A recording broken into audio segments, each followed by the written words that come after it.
Hello दोस्तों, आप सभी का स्वागत है उदय ऑनलाइन क्लासेस में। दोस्तों, आज का ये मेरा टॉपिक है कि कोरोना वायरस पर निबंध। तो चलिए हम देखते हैं कि कोरोना वायरस पर निबंध को कैसे लिखा जाता है।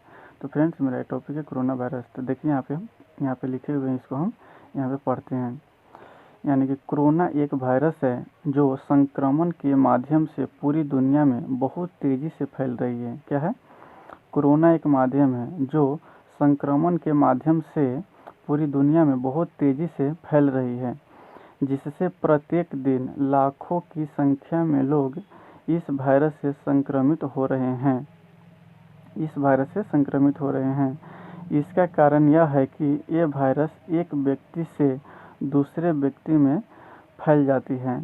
आज ये महामारी पूरी दुनिया में तेज़ी से फैल चुकी है, जिसके कारण इस वायरस की वजह से लोगों की बहुत ज़्यादा मात्रा में मृत्यु हो रही है। इस वायरस का प्रकोप सबसे पहले चीन के वुहान में दिसंबर 2019 के मध्य में शुरू हुआ था।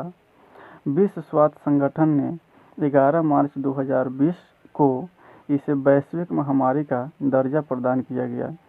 सबसे पहले इस वायरस को सार्स को 2 नाम दिया गया, जिसके बाद कोविड-19 नाम से नामकरण किया गया।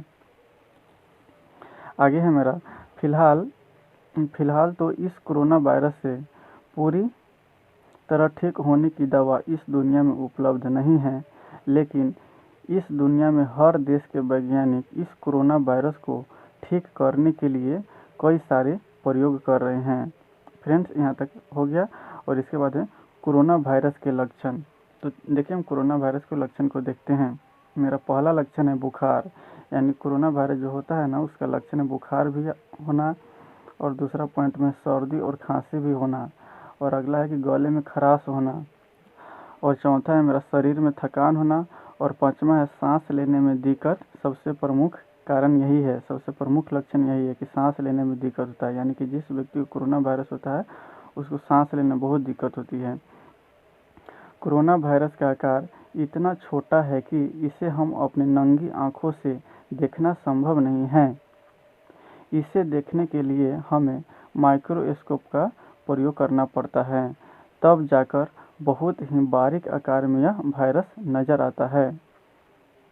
जब कोई संक्रमित व्यक्ति खांसता है, थूकता है या फिर छींकता है तो उसके बारीक कण हवा में फैल जाते हैं, और हवा में फैले वायरस किसी अन्य व्यक्ति को संक्रमित कर देते हैं।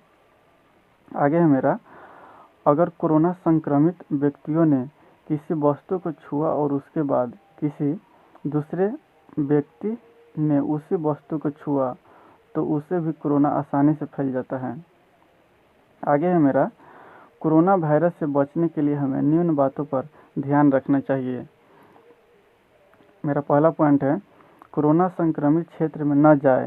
पहला पॉइंट क्या है कि कोरोना संक्रमित क्षेत्र में न जाए। दूसरा पॉइंट है अपना मुंह और नाक को अच्छी तरह से ढके।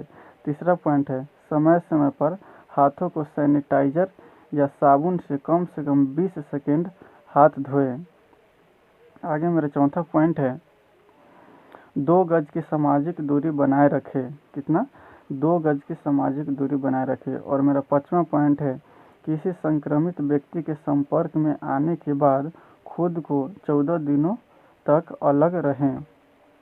आगे मेरा है 6वां पॉइंट, खांसते या छींकते समय अपने मुंह और नाक को अच्छी तरह ढकें। यानी कि खांसते या छींकते समय मुंह और नाक को है ना अच्छी तरह से कपड़ा या रुमाल से ढक कर रखनी चाहिए। आगे मेरा पॉइंट है बहुत ज़रूरी होने पर घर से बाहर निकले।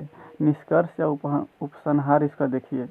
तो पूरी दुनिया के सभी देश इस महामारी की वजह से पीड़ित है, इसलिए दुनिया की सभी देशों की सरकारें इस वायरस को रोकने के लिए बहुत सारी कोशिशें कर रही हैं, लेकिन अभी तक कोई उपाय नहीं मिला है।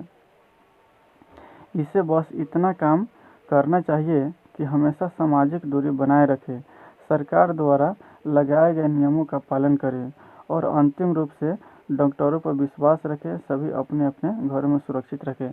दोस्तों, अगर आपको परीक्षा में पूछ देगा 10वां की परीक्षा या इंटर की परीक्षा में कोरोना वायरस पर लेख लिखे, तो आपको ऐसा ही लिखना है, सेम टू सेम जैसे मैं हम पढ़े हैं सेम टू सेम ऐसा ही लिखना है। आपको एक बार 2 बार प्रैक्टिस कर लीजिएगा, लिख कर इसको याद कर लीजिएगा और 2-4 बार इसको है ना कापी में लिख कर प्रैक्टिस कर लीजिएगा, जिससे आपको प्रैक्टिस हो जाएगा लिखने उखने का। दोस्तों ये निबंध अगर आपको एग्जाम पूछेगा 5 नंबर में पूछता है तो 5 नंबर काफ़ी इंपॉर्टेंट होता है परीक्षा के दृष्टिकोण से। इसलिए कोरोना वायरस को आपको कापी में नोट करना है और इसको प्रैक्टिस करके इसको ध्यान वान करके याद वाद कर लेना है। तो फ्रेंड्स रहने देते हैं, तब तक के लिए इतना ही। जय हिंद, जय भारत।